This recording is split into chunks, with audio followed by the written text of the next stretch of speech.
Amma ba'd. Alhamdulillah, Bapak Ibu rahmati Allah Subhanahu wa taala, teman-teman, kawan-kawan, pada malam hari ini terima kasih sudah bergabung bersama kami di Aisyah Course. Alhamdulillah, ini adalah pertemuan perdana dan juga launching kegiatan ya. Insya Allah kita akan coba membahas terkait dengan sepenting apa sebenarnya kita itu harus mempelajari bahasa Arab ya. Sekaligus insya Allah ya kita di momen ini mengingatkan kepada teman-teman semua, Bapak Ibu, insya Allah besok kita akan memulai program latihan baca kitab Arab Gundul ya, di mana buku yang akan dibaca adalah kitab Syakhsiyatul Muslim, yaitu kitab yang bahas tentang kriteria seorang yang beriman, seorang yang bersyahadat kepada Allah Subhanahu wa taala. Ya. Jadi dalam buku yang dipelajari esok ya, itu selain kita mempelajari bagaimana cara membaca ya setiap kata, setiap huruf dan apa saja harokatnya dalam bahasa Arab, maka kita juga akan disajikan dalam buku tersebut ya adab-adab, kriteria-kriteria, kemudian etika-etika sebagai seorang muslim yang berusaha untuk menjadi pribadi yang sempurna sebagaimana dahulu Rasulullah Sallallahu Alaihi Wasallam diutus oleh Allah Subhanahu Wa Taala untuk menyempurnakan akhlak. Ya insya Allah besok bersama Ustaz Iqbal LC Hafizahullah Taala akan bersama-sama membahas buku tersebut. Pada malam hari ini ya webinar kita dengan tema harus banget belajar bahasa Arab ya. Insya Allah di sini kita ingin mengupas ya sebenarnya sebesar urgensi kita dalam berusaha memahami firman-firman Allah Subhanahu wa taala, kemudian sabda-sabda Rasulullah sallallahu alaihi wasallam dan juga bahasa Arab itu sendiri ya. Karena rata-rata ketika kita ditanya ya, kenapa belajar bahasa Arab itu penting ya. Dan ini dasar dari pengalaman ya, berdasar dari pengalaman setelah beberapa tahun mengajar bahasa Arab. Di awal-awal pertemuan biasanya saya suka bertanya ya, kenapa teman-teman atau Bapak Ibu mempelajari bahasa Arab ya. Maka rata-rata jawabannya adalah ya tentu sebagai seorang muslim yang baik ingin memahami pedomannya gitu ya. Nah, di sini kita akan coba lihat apa yang bisa dicari dan apa yang bisa digapai bagi seorang yang sudah bisa bahasa Arab. Apakah cuma itu gitu? Ataukah ada hal-hal lain yang bisa nanti didapat ketika seorang mampu belajar bahasa Arab ya. Dalam waktu kurang lebih 1 jam ini kita akan coba melihat gitu ya apa saja yang bisa kita raih dan bisa kita capai ketika kita belajar bahasa Arab. Baik. Tentu kita tidak bisa lepas dan kita tidak bisa skip ya. Kalau ditanya kenapa belajar bahasa Arab, pasti jawabannya karena pedoman kita, bahasa agama kita yaitu bahasa Arab. Itulah yang Allah Subhanahu wa taala firmankan dalam Al-Qur'an ya. Ketika Allah mengatakan dalam surat Yusuf ya dari ayat 1 sampai dengan 2 ya. Allah Subhanahu wa taala berfirman, Bismillahirrahmanirrahim. Alif lam ra tilka ayatul kitabil mubin. Ya, tilka ayatul kitabil mubin. Sungguhnya Ya, itulah ayat-ayat yang nyata dari Allah Subhanahu wa taala. Yang Allah turunkan dalam Al-Qur'an yang nyata, yang jelas. Kemudian di ayat kedua Allah mengatakan inna anzalnahu Qur'anan Arabiyyan la'allakum ta'qilun. Sungguhnya kami menurunkan Al-Qur'an, ya hu di situ domirnya kembali kepada Al-Qur'an, pada Alkitab dengan bahasa Arab. La'allakum ta'qilun, agar kalian berakal, agar kalian memikirkannya, agar kalian memahaminya, ya. Agar kalian menggunakan akal yang Allah Subhanahu wa taala telah berikan kepada manusia. Ya, sampai seterusnya Allah Subhanahu wa taala menceritakan tentang kisah Nabi Yusuf alaihissalam. Namun yang menjadi pusat perhatian kita pada surat Yusuf ayat 2 ini, ketika Allah mengatakan kami menurunkan Al-Quran itu agar kalian berakal, agar kalian berpikir, ya, maka kenapa sampai Allah gunakan kalimat ta'qilun? Kenapa sampai Allah menggunakan kalimat agar kalian berakal? Apa korelasi antara orang mempelajari bahasa Arab dengan pikiran yang diberikan oleh Allah Subhanahu wa taala kepada kita gitu. Maka ini para ulama berusaha untuk menjabarkannya, menjelaskannya dan mengambil intisari penting terkait dengan pilihan Allah Subhanahu wa taala terhadap bahasa ini, yaitu bahasa Arab, yang menjadikan bahasa tersebut sebagai bahasa Nabi akhir zaman, bahasa kitab terakhir yang Allah turunkan bersamanya, ya, sampai hari kiamat. Ya. Kenapa pilihan Allah Subhanahu wa taala jatuh kepada bahasa Arab? Yang lebih tepatnya adalah hikmah besar apa? Ya, hikmah besar apa yang terdapat di balik itu semua? Maka, ya, di antara para ulama ahli tafsir yang sangat terkenal yaitu Al-Imam Abdul Fida, ya, Ibnu Katsir rahimahullahu taala wa radhiya an, ya, beliau menafsirkan ayat ini dengan penafsiran yang menurut saya sangat-sangat sistematik, ya. Kemudian menafsirkannya dengan sangat hebat, menjelaskan dengan tugas gamblang, ya, hikmah besar pilihan Allah Subhanahu wa taala ketika memilih bahasa Arab sebagai bahasa bagi kitabnya yang terakhir dan juga rasulnya yang terakhir yang diutus untuk seluruh umat manusia sampai zaman. Beliau mengatakan وَذَلِكَ لِأَنَّ لُغَةَ الْعَرَبِ أَفْصَحُ اللُّغَاتِ وَأَبْيَنُهَا وَأَوْسَعُهَا. Beliau mengatakan, ya, karena bahasa Arab itu, ya, adalah bahasa yang paling fasih, itu yang pertama. Kemudian bahasa yang paling jelas, gamblang, abyan. Afsah itu fasih, ya. Kemudian abyan itu jelas, ausa' itu luas. Ya. Tiga, pertama lebih fasih, lebih jelas, lebih gamblang, kemudian lebih luas secara makna. Kemudian yang keempat, wa aktsaruha ta'diyatan lil ma'ani allati taqumu bin nufusi, dan yang paling cocok, ya, untuk jiwa manusia, ya. Pengungkapan diksinya, pengungkapan katanya itu sangat relevan dan sangat masuk kepada perasaan manusia, ya. Baik. Kalau dibilang paling fasih, muncul pertanyaan, emang bahasa lain nggak ada yang paling fasih? Ya coba deh kita compare, ya. Tapi compare-nya jangan sama bahasa Indonesia.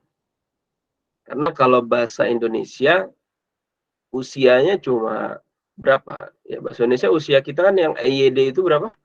Dari tahun 45 lah, ya. Kita sebut misalnya 45 sampai tahun saat ini 2024 kurang lebih 80 tahun lah. Ini nggak apple to apple gitu, nggak bisa di-compare antara bahasa Indonesia dengan bahasa Arab. Ya, kenapa? Karena usia bahasa Arab itu usianya ribuan tahun, bahkan sebelum Nabi SAW lahir udah ada gitu. Ya, bahasa kita baru diperbaharui, dan bahasa Arab dari dulu sampai sekarang sama begitu. Kan kalau kita yang menjadi tolak ukurnya aja bahasa Al-Quran itu usianya sudah 1400 tahun. Maka kita compare dengan ya mungkin bahasa yang cukup tua, misalnya bahasa Inggris gitu ya. Ya, wallahu alam, saya juga tidak mempelajari secara detail tentang kapan dan siapa yang dan di mana bahasa Inggris itu pada awalnya. Kan tapi kalau dilihat dari usianya mungkin cukup tua, mungkin 500 tahun ya. Karena di sana ada William Shakespeare misalnya, ya, dan lain sebagainya gitu. Nah, kalau kita compare saja ya dari segi kefasihannya, ketika seorang itu mengucapkan bahasa Inggris, ya, ya di sana ada pronunciation, misalnya, cara mengucapkan yang benar. Setiap vocab itu mufradat, ya. Kalau dalam bahasa Arab pengucapannya saja, ya, tempat-tempat keluarnya huruf itu ada 15 kurang lebih kan, ya. Coba dari tenggorokan misalnya, tenggorokan itu saja kebagi dua. Kalau yang belajar tahsin ya pasti tahu tempat makharijul huruf itu di mulut ya, atau di sekitar wajah ini ada berapa. Tenggorokan 3, mulut ada berapa, mulut belakang, kemudian sedikit ya kurang lebih ada 10, kemudian bibir, kemudian hidung, belasan, bahkan kalau tidak salah ada 15 gitu. Jadi huruf Arab yang totalnya ada 28 huruf hijaiyah ya, 27, 28 huruf itu tempat keluarnya ada 15. Dan setiap tempat keluar itu memiliki ciri khas masing-masing. Bahkan kalau lebih spesifik lagi, ketika orang baca Quran ada sifat-sifatnya, gitu kan? Ya, ada yang ditekan, ada yang dilepas suaranya, ya, ada yang dengung dan lain sebagainya, yang makharijul huruf itu. Ada hamas, ada jahar, ya. Kalau belajar tahsis pasti tahu, ya. Ini luar biasa kefasihan seorang ketika mengucapkan bahasa Arab, ya. Sangat dilihat dari kepiawaian lidahnya dalam mengucapkan setiap huruf-huruf ya dalam bahasa Arab, dan itu yang terbaik gitu ya. Jadi sebagaimana ketika dia berusaha memperbaiki setiap huruf dalam baca Quran, nah dalam berucap juga diperbaiki, walaupun di bahasa Arab yang perkataan atau pengucapan itu nggak perlu ada tajwid, tapi setiap pelafalan ya harus bagus gitu. Kayak misalnya kaifa halukum, ha bukan kaifa halukum, ya. Jadi kaifa halukum, haknya tipis gitu kan. Kalau mau sempurna seperti itu, ya. Ana bi khair, ya, ana bi khair, ya. Ini perlu pelafalan dan pelatihan seperti itu. Nah, walaupun dalam pengucapan harian seringkali kita tidak terlalu dimasalahkan masalah itu, namun kalau mau sempurna pengucapannya seperti itu. Nah, tapi yang ingin saya titik poinnya adalah kefasihan bahasa Arab, ya, itu dilihat dari sisi hurufnya saja, dan betapa banyak tempat keluar huruf-huruf tersebut itu bisa menjadi nilai besar ya ketika seorang mengatakan bahasa Arab itu bahasa yang paling fasih, ya. Dan kemudian dikatakan bahasa yang paling jelas, abian, ya. Ini terkait dengan kosakata yang dimiliki oleh bahasa Arab itu sendiri ketika menggambarkan sesuatu yang seringkali sulit untuk diterjemahkan, ya.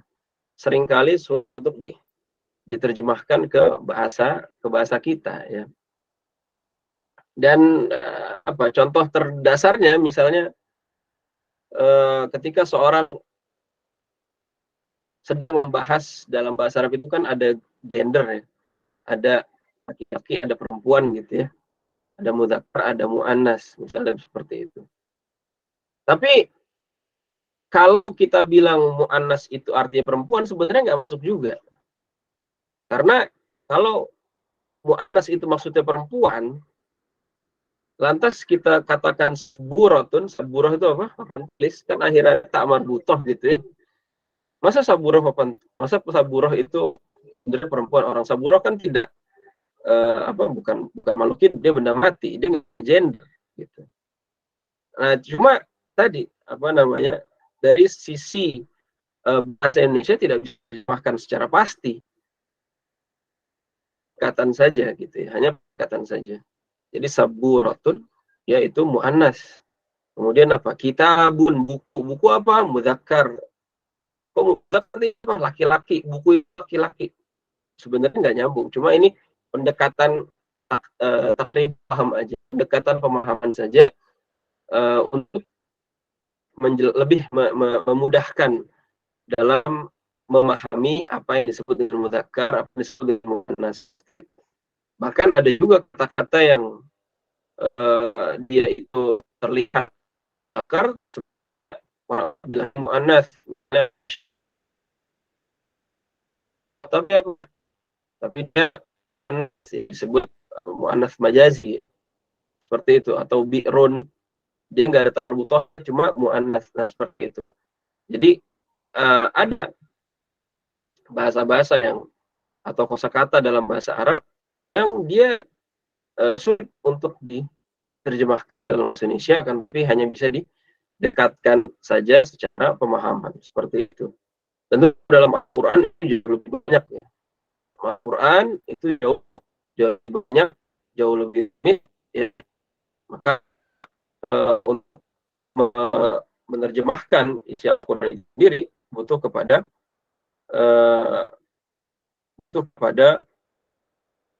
kekhususan terkait dengan bahasa itu sendiri. Baik. Kemudian dikatakan ausa'uha, ya, bahasa yang paling luas. Ya. Kalau kita lihat vocabulary-nya secara produk, dari satu kata aja itu bisa berubah 14. Ya, misalnya satu kata doroba gitu kan, mukul. Kalau ditasrifkan doroba 14.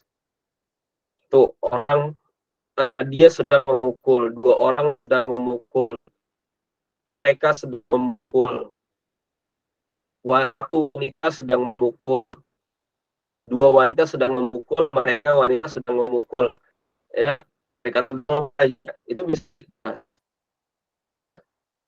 Dan kalau dilihat dari satu kata bisa 14, bayangkan ribuan kata, ya, bisa berubah seperti itu semua. Maka ini bahasa terbukti kalau bahasa yang luas itu dia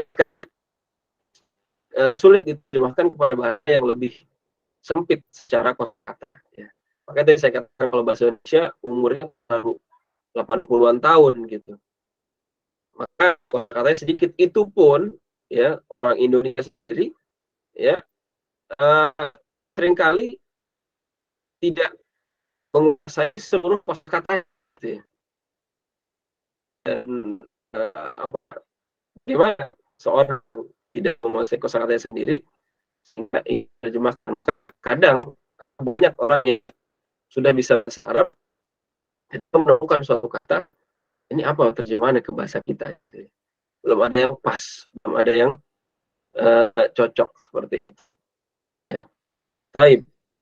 Kemudian kita ini adalah kita binus, dan maknanya lebih mengena cocok untuk jiwa manusia. Dan ini kalau kita bicara Quran ini jelas terbukti ya. Kalau yang aja, orang kalau paham bahasa Arab, dia dengar Quran dengan murotal, ya. Biasanya kalau dia khusyuk itu akan terbawa suasana. Itu akan merasakan betapa di pantun ayat itu ada makna yang mendalam, walaupun tidak paham, gitu. Dan itu bukti ya, bahkan sudah di sosial eksperimen gitu ya, ada sosial eksperimen misalnya di barat ya, saya sering tonton coba misal di YouTube atau di Instagram, orang diberikan ikon ya, sedang diputar lagu ayat Al-Quran, kemudian dia merasanya apa ini, kok saya senang, kok saya happy, saya merasa tersentuh gitu, padahal dia nggak paham gitu ya. Apalagi paham gitu, subhanallah, apalagi yang paham itu kalau Al-Qur'annya. Kemudian tentu sabda Nabi SAW, ya Allah Subhanahu wa taala berikan kepada baginda Muhammad SAW itu apa? Nabi SAW uti jawami'ul kalim. Aku diberikan ya jawami'ul kalim. Jawami'ul kalim itu apa? Kalimat yang pendek tapi nah, isinya itu sangat dalam dan luas. Jadi Nabi SAW itu kalau beliau itu kata-katanya tapi maknanya sangat dalam. Ini biar habis itu. Ya. Kemudian turun lagi kalau tadi firman Allah sampai Nabi, kemudian perkataan para penyair Arab, ya. Perkataan para penyair Arab yang dimana penyair Arab ini ketika mereka bersyair bersenandung, ya. Mereka bersenandung dengan kalimat-kalimat yang pendek. Ya. Mereka bersyair dengan kalimat-kalimat yang pendek, akan tapi kalau dijabarkan itu sangat sangat panjang dan maknanya sangat sangat luas. Ya. Seperti yang di-share di grup program latihan bahasa Arab Gundul oleh Ustaz Iqbal Ridho Ta'ala, beliau beberapa poin itu men-share poin-poin terkait dengan syair-syair Arab. Beliau mengambil dalil dari syair-syair Arab yang dimana maknanya atau kata-kata yang tapi maknanya sangat sangat luas. Baik, kalau kita bahas panjang sekali, ya kita lanjut apa yang dikatakan oleh Ibnu Katsir. Ada unzil asyraful kutubi asyrafil lughat. Oleh karena itu Allah Subhanahu wa taala ya menurunkan kitab yang paling mulia itu Al-Qur'an ya dengan bahasa yang paling mulia. Jadi ini yang diasal nih, paling fasih, paling jelas, paling luas, paling mengena di jiwa manusia, ya, paling cocok di jiwa manusia. Nah, karena alasan tersebut, maka Allah Subhanahu wa taala menurunkan Al-Qur'an dengan bahasa yang paling mulia, yaitu bahasa Arab. Ya. Allah Subhanahu wa taala turunkan Al-Qur'an dengan bahasa yang paling mulia. Allah juga turunkan dengan kepada Rasul yang paling mulia. Muhammad sallallahu alaihi wasallam. Shalli ala Muhammad. Kemudian melalui malaikat yang paling mulia, itu Jibril alaihi salam. Malaikat yang bertugas untuk menyampaikan wahyu. Wa kana dzalika fi asyrafi bita'il ard, ya, dan diturunkan Al-Qur'an di tanah yang paling mulia, itu Makkah Al-Mukarramah, di Gua Hira. Wabtada indaluhu fi asyrafi syuhuris sanati wa huwa Ramadan. Dan diturunkannya Al-Qur'an ya pada baginda Muhammad sallallahu alaihi wasallam ya pada bulan Ramadan. Bulan Ramadan ini bukannya Al-Quran dari sisi Allah ke langit dunia ya, secara baru dari langit dunia ke pada baginda Muhammad SAW itu secara berangsur-angsur. Kamulah min wujuh, maka sempurnalah Al-Quran dari semua sisi, dari segala sisi, tidak ada kecacatan dan tidak ada kekurangan, seluruhnya sempurna. Dengan kitab, dengan bahasa yang paling mulia, pada Rasul yang paling mulia, seorang Nabi yang hanya beliaulah yang sampai kepada derajat tertinggi di alam semesta ini beliau pernah sampai ke tempat yang bernama Sidratul Muntaha, yang dimana tidak ada seorang rasul atau nabi, ya, rasulun rasulun mursal wala nabi muqarrab, ya, tidak juga pernah sampai ke tempat itu. Bahkan Jibril alaihissalam bisa naik ke Sidratul Muntaha, namun baginda Muhammad sallallahu alaihi wasallam sampai ke posisi tersebut pada peristiwa Isra dan Mi'raj.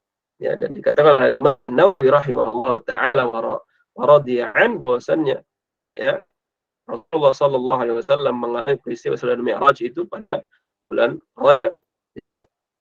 Kemudian melalui malaikat yang paling mulia, yaitu malaikat Jibril alaihissalam, dan terjadinya di Makkah al-Mukarramah, ya, tanah yang paling suci dan paling besar ganjaran pahalanya ketika seorang melakukan ibadah di dalamnya. Di mana ibadah tanah suci Makkah secara pahalanya ada 100.000 kali lipat. Bukan hanya di Masjidil Haram, akan tetapi di tanah Makkah. Beda hal dengan Madinah. Kalau Madinah itu di masjidnya saja yang diganjar 1.000 kali lipat. Adapun sholat tanah suci Madinah tidak diganjar 1.000 kali lipat, hanya di masjidnya saja. Akan tetapi suci Makkah, ganjaran pahala 1.000 itu meluas sampai seluruh tanah sucinya. Ya.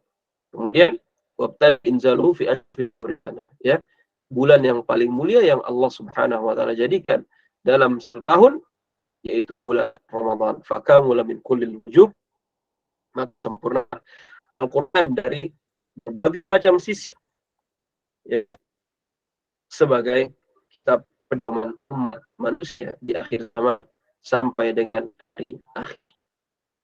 Maka benarlah firman Allah Subhanahu wa taala ketika Allah mengatakan dzalikal kitabu la raiba fih.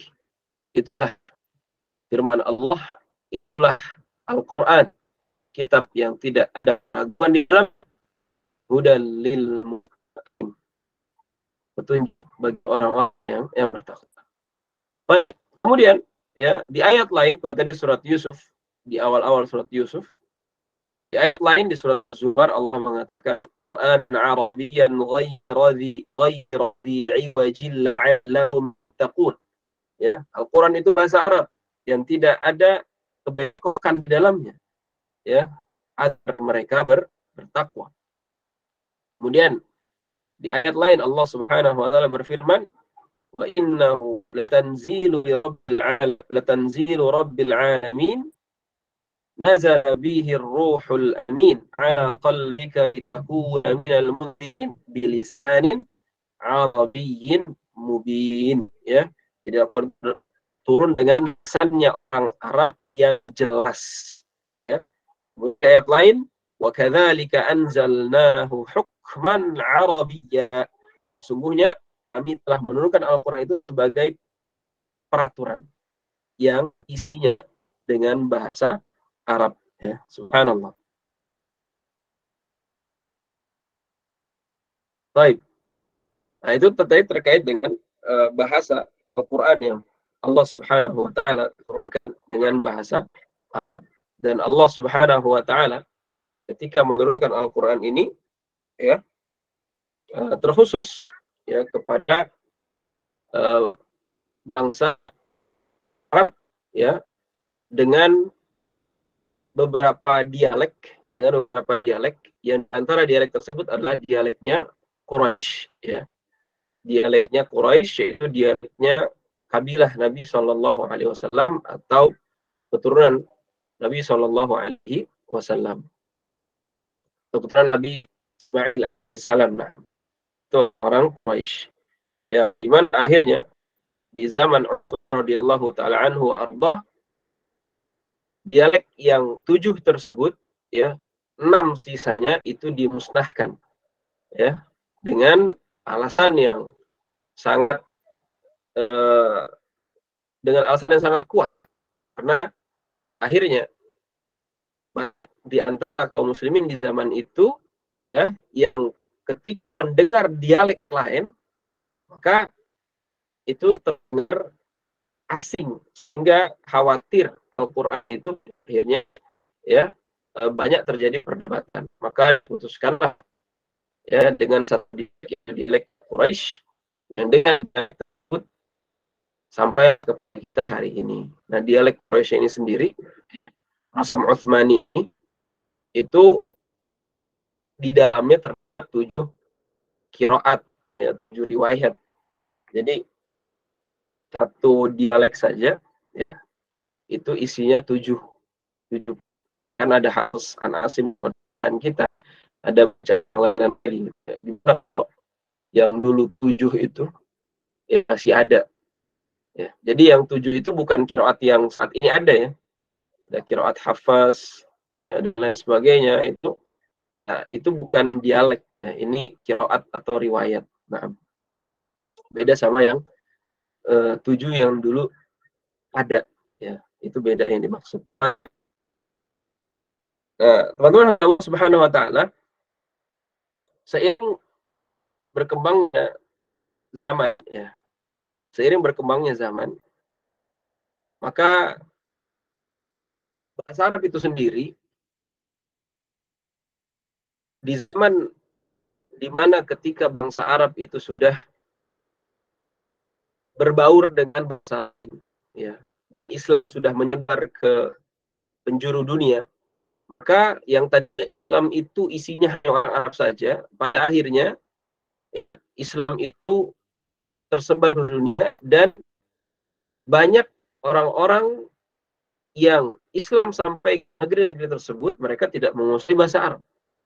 Sehingga mulai terjadi percampuran, mulai terjadi lahan, mulai terjadi kesalahan. Kalau dulu di zaman Nabi, di zaman sahabat sampai kepada zaman Ali bin Abi Thalib itu tidak ditemukan kesalahan mendasar dari percakapan bahasa Arab. Ya. Maka di zaman Ali bin Abi Thalib ya ada seorang Abu Ali ya, beliau mendapati ya seorang wanita atau dikatakan juga anaknya salah dalam berucap ya. Ketika dia mengatakan dia ingin mengatakan betapa indahnya langit ma ajmalas sama, maka dia malah mengatakan ma ajmal ya. Kalau ingin mengucapkan betapa indahnya ma ajmala gitu ya. Betapa indahnya langit, maka malah dia mengatakan ma ajmalu. Jadi bertanya langit mana yang paling indah gitu. Nah, ini akhirnya kok bisa nih salah berucap kayak gini, dulu nggak kejadian salah berucap. Maka akhirnya Abul Aswad Ad-Du'ali yang diperintahkan oleh Khalifah Ali bin Abi Thalib untuk menulis kaidah umum tentang bahasa Arab ya, unhu an-nahwa, kurang lebih gitulah ya. Maka akhirnya mulai disusun ya tentang bagaimana menyusun kaidah-kaidah agar seseorang itu punya pegangan dalam berucap ketika telah terjadi banyak kesalahan. Dan terus semakin ke sini ya ada Sibawayh dan sebagainya, imam-imam nahwu ya yang menyusun ilmu nahwu tersebut. Sehingga ketika orang-orang ingin bahasa Arab, maka sejak dahulu memang metode para ulama yang menjadi fokus utama adalah mempelajari kaidah atau nahwu gitu ya. Agar apa? Agar dia bisa berinteraksi dengan ulama, berinteraksi dengan kitab, berinteraksi dengan Al-Quran, hadis gitu ya.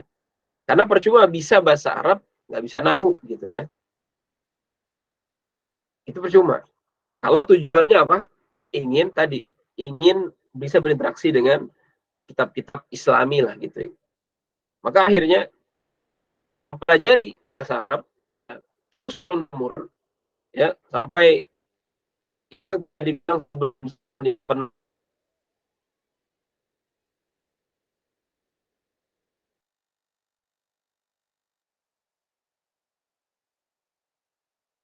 bahasa Arab ya sudah belajar nahwu berarti begitu, belajar kaidah. Ya, kenapa? Karena manfaatnya sangat luar biasa, jelas. Ya, di sini saya kutip perkataan Imam Syafi'i, beliau mengatakan man tabahhara fin nahwi ihtada ila kulil ulum. Siapa yang menguasai ilmu nahwu ya seperti lautan menguasai, maka dia akan bisa masuk ke setiap cabang ilmu ya. Dia akan bisa menguasai cabang ilmu dengan baik. Dia dia bisa tahu, dia mau belajar tafsir, dia mau belajar hadis, belajar fikih, usul fikih, belajar mantik, belajar apapun itu ya, ilmu-ilmu Islami, kalau dia punya basic nahwu yang kuat, aman, tenang.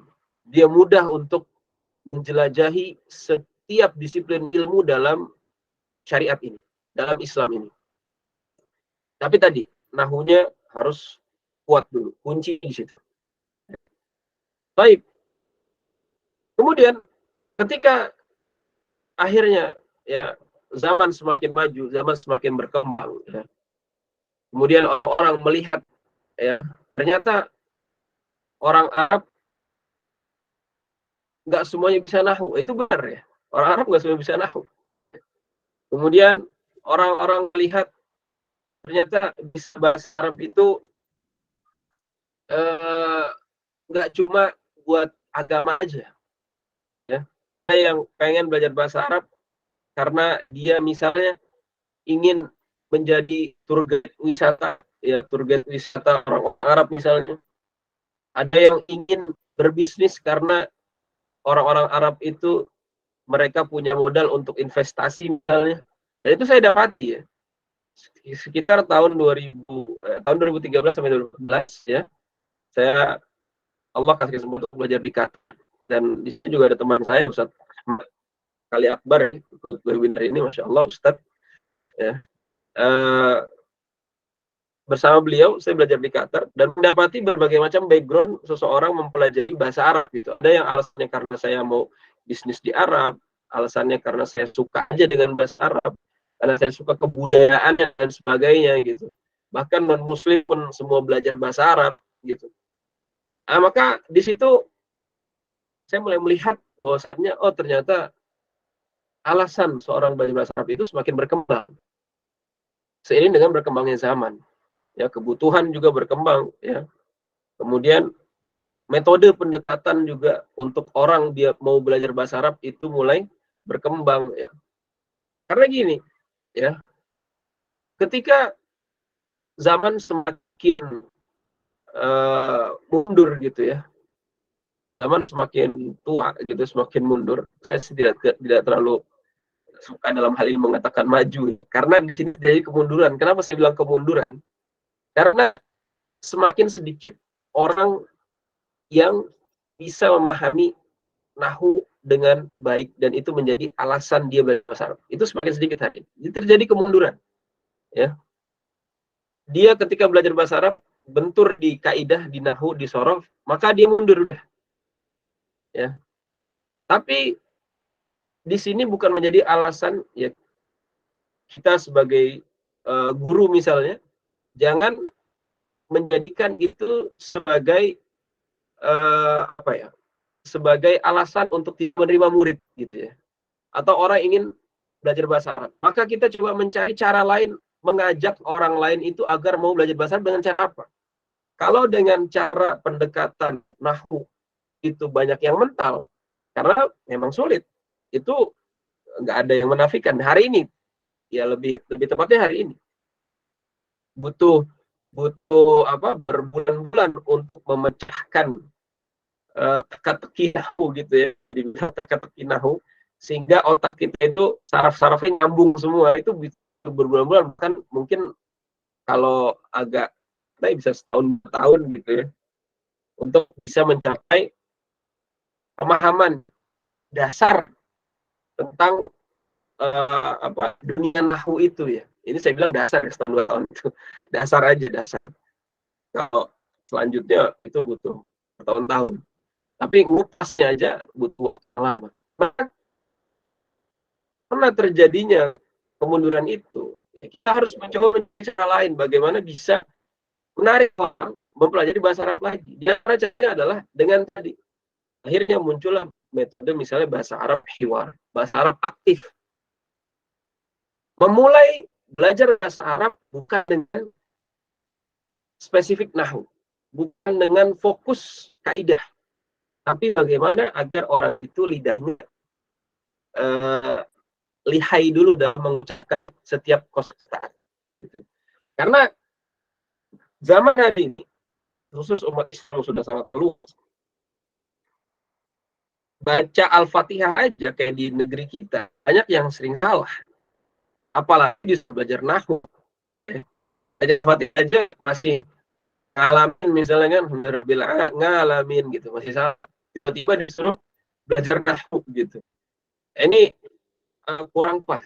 Maka kita masuk ke metode atau cara dulu. Gimana ketika dia berbicara bahasa Arab, itu gak asing lidahnya. Sehingga kita ajarkan, ayo ucapkan, bagaimana kabarmu, kaifa haluka, terus ulang-ulang, kaifa haluka, kaifa, alhamdulillahi bi khair, alhamdulillahi bi khair, gitu ya. Dan aina anta, dari mana kamu, ana min Jakarta, terus diulang-ulang. Sehingga ketika dia sudah bisa mengucapkan kalimat-kalimat dasar Arab, ya, tanpa terbebani dengan metode-metode nahwu, terbebani dengan pelajaran nahwu, ya, itu akan lebih bisa diterima di awal dengan mudah.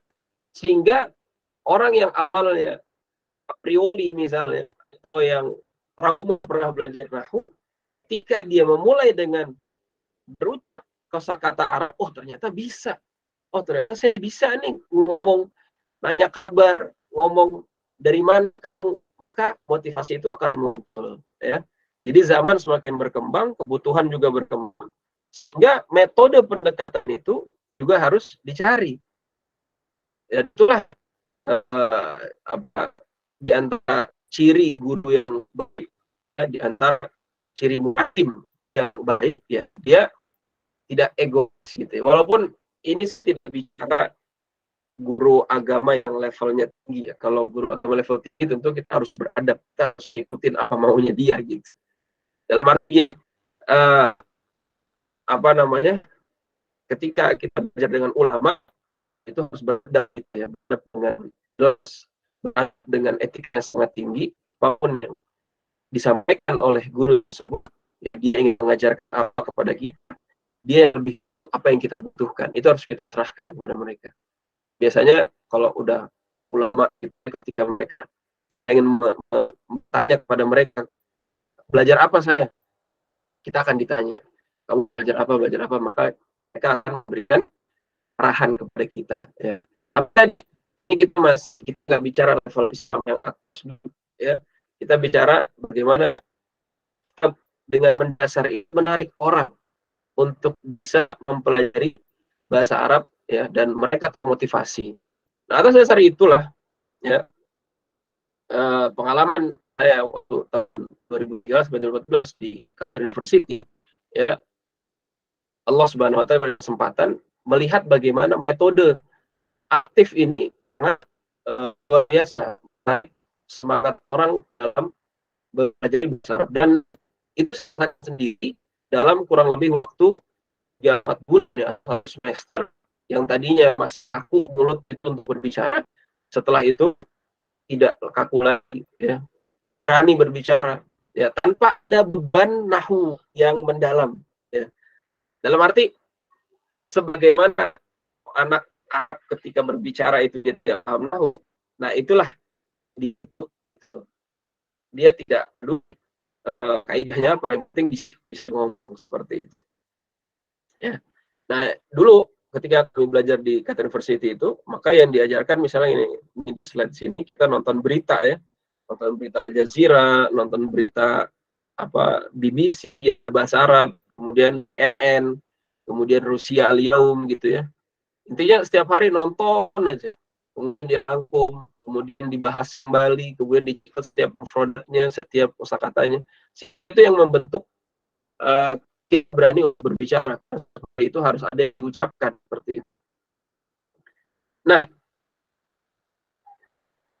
menjadi tantangan baru ketika saya pulang ke Indonesia setelah lulus dari Universitas Madinah, ya. Ternyata yang saya dapati ketika mengajar bahasa Arab, motivasi belajar utamanya adalah nahwu. Ini alhamdulillah ya. Di beberapa tempat ya, enggak semua tempat. Maka karena motivasi banyak di masyarakat Indonesia, ketika belajar bahasa Arab itu adalah ingin bisa baca kitab gitu ya, maka saya merasa mungkin bisa digabung ya, di mix gitu ya, antara metode pas dengan metode aktif ya, bagaimana seorang itu mempelajari hiwar dengan tetap punya pemahaman dasar kepada nahwu, dan juga dia mempelajari nahwu hiwar. Nah, pada hari ini kita pungkiri seorang yang sangat fokus belajar nahwu biasanya agak kaku. Tapi sebaliknya ada ya orang, ya teman-teman saya ngomongnya aja karena mereka dengan orang Arab, tapi ketika bicara nahwu tidak terlalu. Nah, maka saya mencoba melihat sepertinya ada solusi yang bisa dicari dari dua titik permasalahan gitu. Nah, dari situ saya mencoba untuk membuat satu apa modul gitu ya, atau satu metode, dan ini pun based on pengalaman gitu ya, selama mengajar ya, berdasarkan pengalaman mengajar. Ketika mengajar ternyata tidak berbenturan juga. Tetap para pelajar itu ya, mereka dibiasakan untuk berbicara, tapi dilatih bahwasannya dalam pembicaraan itu jangan sampai menabrak-nabrak kaidah nahwu ya. Nah, dari pengalaman tersebut ya, saya coba susun modul yang berjudul Lancar Ngomong Arab, tapi di sini sebenarnya banyak metode atau banyak kaidah nahwu yang tersirat gitu. Ya, banyak kaidah nahwu yang tersirat yang di dalamnya itu sudah kita masukkan metode atau kaidah-kaidah nahwu yang sangat mendasar dan penting. Dan ini buku yang atau modul yang saya susun ini bersama dengan Ustadz Iqbal hafizahullah taala ya, mengikuti susunan buku-buku nahwu ya, mengikuti susunan buku-buku nahwu.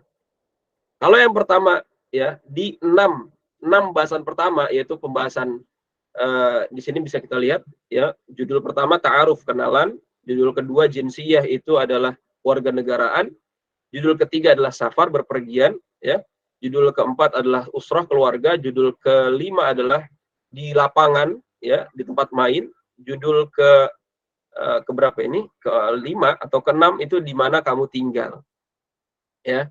Nah, di 6 pembahasan pertama ini saya saja buat hiwar yang cukup banyak untuk melatih lidah yang awalnya kaku agar bisa berucap dengan bahasa Arab dengan baik. Baru setelah itu masuk kepada pembahasan awal nahwu ya. Maka di sini saya tulis dari percakapan di atas kita bisa melihat beberapa huruf ya. Contoh di sini ya, hal taskunu fi syuqqah, apakah kamu tinggal di syuqqah? Syuqqah itu apartemen ya. La askunu fi bait, enggak, aku tinggal di rumah. Wa anta askunu fi syuqqah, aku tinggal di syuqqah. Maka kita bisa melihat di sini ya, di mana huruf-hurufnya, karena huruf itu adalah susunan ya terdasar dari bahasa Arab begitu kan. Maka mulai di sini dibahas apa itu huruf. Di sini tertulis mayatarok kabuminu al kalimat, suatu yang tersusun darinya sebuah kalimat. Huruf itu ada 2, huruf hijaiyah, ada huruf ma'ani ya, dan lain sebagainya ya. Nah, di hiwar yang selanjutnya barulah saya masuk kepada pembahasan apa yang disebut dengan jumlah mufidah dan lain sebagainya ya, namun selalu diawali dengan hiwar. Nah, di hiwar ini ya wajib untuk diucapkan terus-menerus dan harus lancar ya, sehingga ketika dia lancar maka sudah ada di benaknya terkait dengan kaidah-kaidah nahwu yang harus dibentuk ya. Maka dari situ alhamdulillah Allah Subhanahu wa taala ya mudahkan untuk mencoba menyusun modul ini, dan semoga Allah Subhanahu wa taala mudahkan juga untuk modul di level-level selanjutnya ya. Ini level pertama, nanti insya Allah akan ada level kedua, level ketiga, dan semoga Allah Subhanahu wa taala mudahkan di waktu-waktu yang akan datang.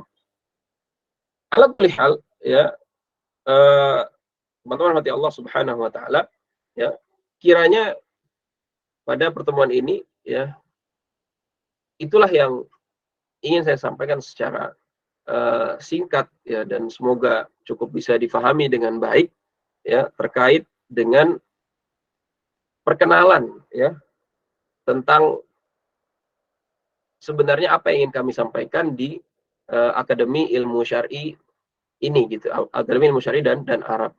Maka alhamdulillah Allah Subhanahu wa taala mudahkan juga untuk membuka program baca kitab Arab Gundul yang insya Allah ya akan diikuti juga dengan program lancar ngomong Arab ya.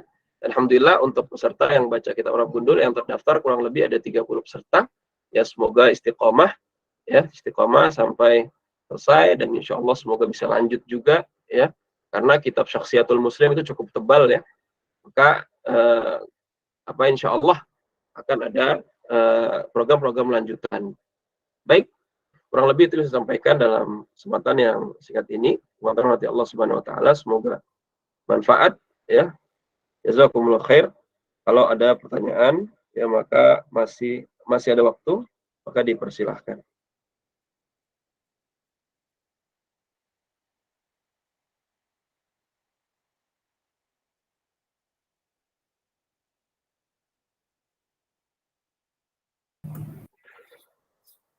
Ya, teman-teman yang ingin bertanya silahkan dibuka mic-nya ya.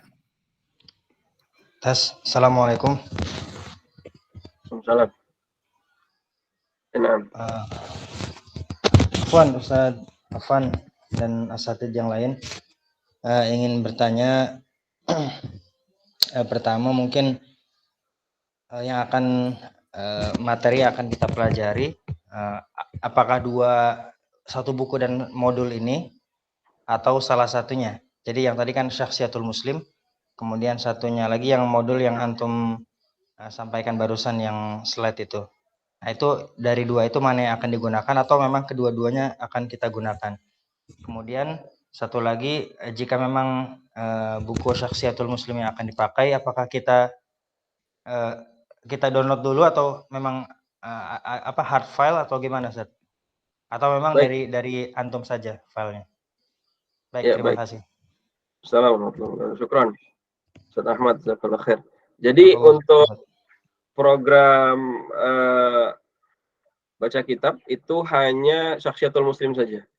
Ya, Syakhsiyatul Muslim saja ya. Adapun untuk atau kitab yang tadi saya sampaikan ya, karena ini lebih kepada perkenalan ya tentang metode bahasa Arab, dan juga terkait dengan urgensi mempelajari bahasa Arab seperti itu, apa yang harus disampaikan.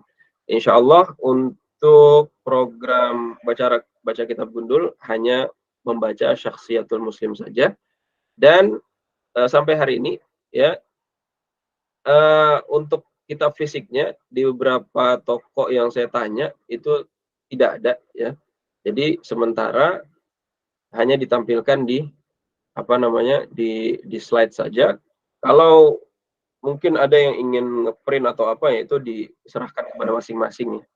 Misalnya ingin ngeprint agar bisa dicoret-coret, itu filenya sudah ada. Mungkin ketika ingin belajar bisa di print dulu beberapa halaman untuk memudahkan dalam belajar. Kurang lebih seperti itu. Syukran Ustaz Afwan, barakallahu fikum. Waalaikumsalam warahmatullahi wabarakatuh. Khair.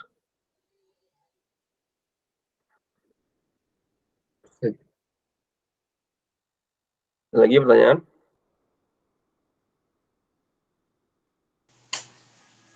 Assalamualaikum Ustaz. Assalamualaikum. Ya, pertama saya mau tanya, nanti sistem belajarnya online tetapi tetap klasikal atau bagaimana Ustaz? dicampur saja gitu antara yang maaf mungkin ada yang dasar, ada yang menengah atau yang sudah mahir barangkali ada gitu di sini. Jadi Baik. seperti apa itu Ustaz? Terima kasih Ustaz. Assalamualaikum. Sama-sama. Waalaikumsalam warahmatullahi wabarakatuh. Iya. Jadi kalau lebih teliti lagi di poster itu ya, saya sudah tulis syaratnya itu punya dasar bahasa Arab ya. Kalau baca posternya itu saya sudah tulis di situ syaratnya untuk mengikuti program Arab Gundul itu adalah sudah punya dasar bahasa Arab ya. Nah, saya tidak tahu di sini apakah yang daftar semuanya itu sudah punya dasar atau tidak ya. Karena kita kan sudah tulis di persyaratan itu kalau lebih teliti lagi dilihat. Nah, akan tapi begini, kalau yang belum punya dasar ya itu nggak masalah, ikuti saja ya, nyimak aja karena kan diterjemahkan juga, ngambil manfaatnya dari sisi lain juga bisa. Dan yang misal yang belum punya dasar tadi, insya Allah kita juga punya solusinya gitu. Solusinya Bapak Ibu atau teman-teman bisa ikut kelas lancar ngomong Arab. Di situ kelas dasar dari yang tidak punya basic sama sekali pun itu insya Allah bisa ngikutin gitu loh ya. Jadi sekali lagi untuk kelas yang baca ke Arab Gundul ini sebenarnya di persyaratannya sudah ada punya dasar bahasa Arab. Cuma kalau ternyata udah daftar nggak ada masalah, silakan aja ngikuti sampai selesai pun ikuti saja. Namun kalau ingin terus mengikuti program belajar bahasa Arab, kita ada program lain yang itu memang program sangat mendasar, bahkan bagi yang belum punya basic pun itu bisa mengikuti insya Allah. Kurang lebih seperti itu ya, karena kita juga tidak melihat keadaannya. Ya, baik Ustaz. Terima kasih Ustaz atas penjelasannya. Barakallahu fiik. Sama-sama.